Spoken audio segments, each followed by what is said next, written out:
Good evening. My name's Edward Probert. I'm the Canon Chancellor at Salisbury Cathedral, and this is our online reflection for Wednesday, the 18th of November.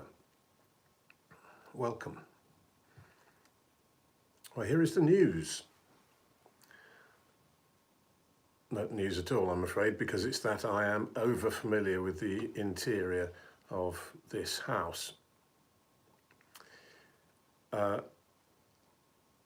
About a month ago, I had a brief encounter with someone who subsequently tested positive for coronavirus, and I had to isolate with my wife for a fortnight. As I emerged from that, so the nation reverted to a form of lockdown.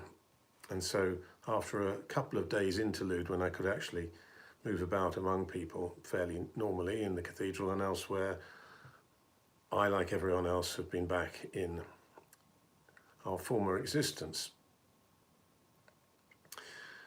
And so, although the last 2 weeks of that, up until this last weekend, last Sunday, has been a period of 2 weeks booked holiday for me, that holiday, like everything else, has taken place right here in this house. Well, I came back on Sunday and had yet again a brief interlude in the cathedral when we streamed Evensong, of which I was a part on Sunday evening.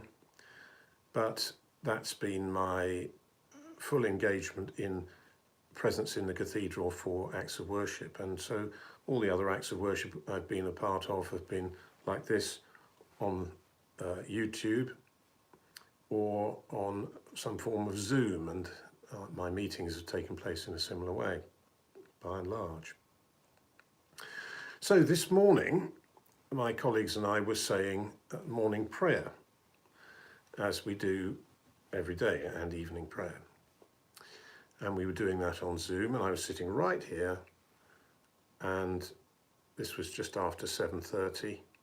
As I looked out of the window, which is over here, I happened upon a really surprising sky.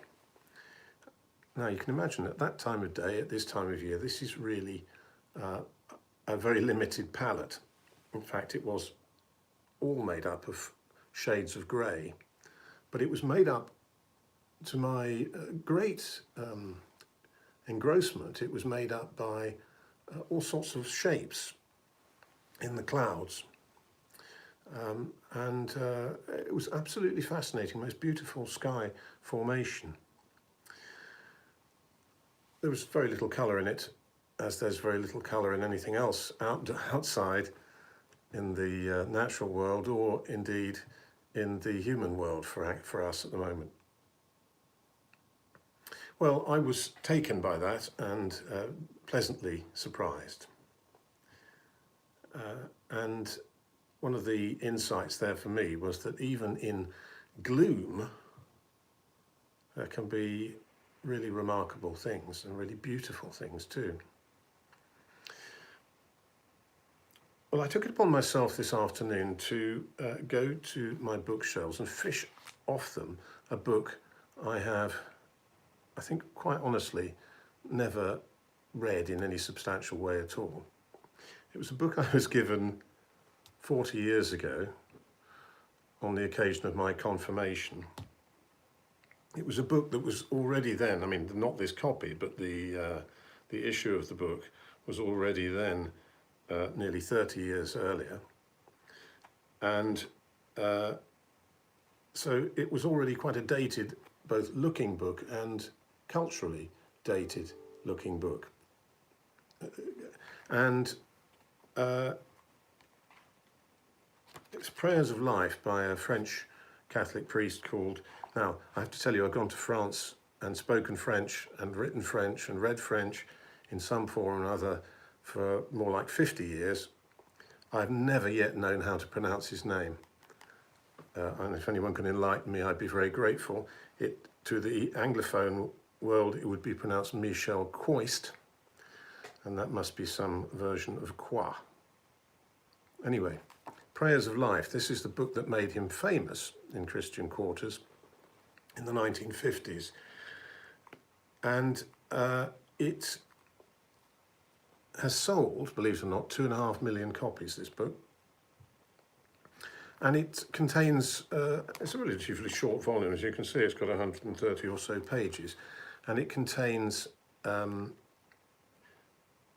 shortish, 2 or 3 pages at most, stream of consciousness-like prayers, not unlike, but except in content, the stream of consciousness that James Joyce ends his famous book Ulysses with. In here, there's one called It Is Dark. I'm just going to read you a couple of excerpts from this, certainly not the whole thing. The whole thing is only a page and a half or so. This is fairly typical of his work. Lord, it is dark. Lord, are you here in my darkness? Your light has gone out, and so is its reflection on men and all things around me. Everything seems grey and sombre as when a fog blots out the sun and enshrouds the earth. Everything is an effort. Everything is difficult. And I'm heavy-footed and slow. Every morning, I'm overwhelmed at the thought of another day. I'm alone. You had taken me far, Lord. Trusting, I followed you, and you walked at my side. And now, at night, in the middle of the desert, suddenly you've disappeared. I call, but you do not answer. I search, and I do not find you. I've left everything, and now I'm left alone. Your absence is my suffering.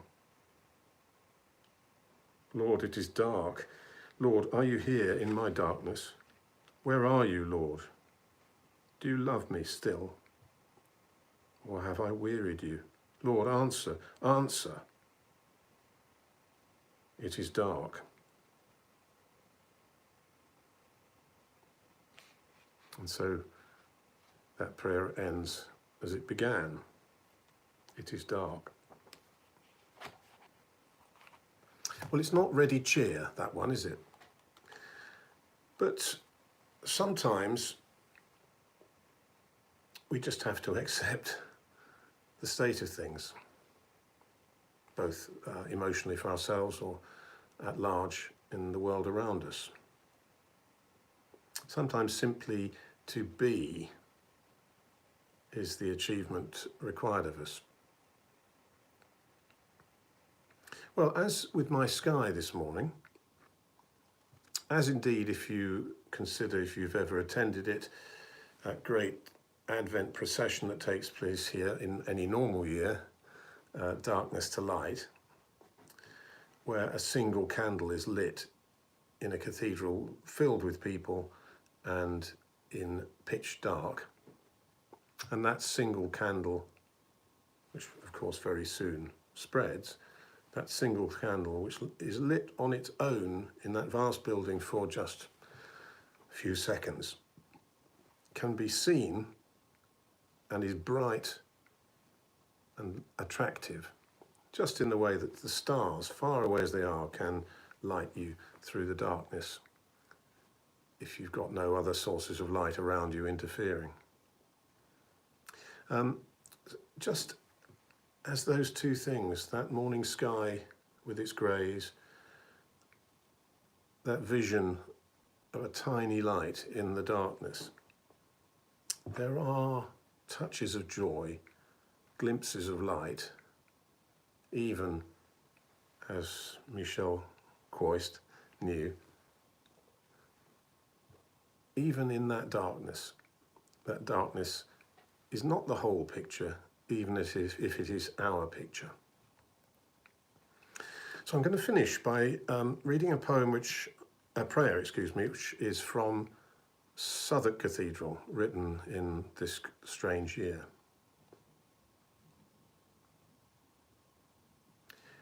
Ever-present God, be with us in our isolation. Be close to us in our distancing. Be healing in our sickness. Be joy in our sadness. Be light in our darkness. Be wisdom in our confusion. Be all that is familiar when all is unfamiliar.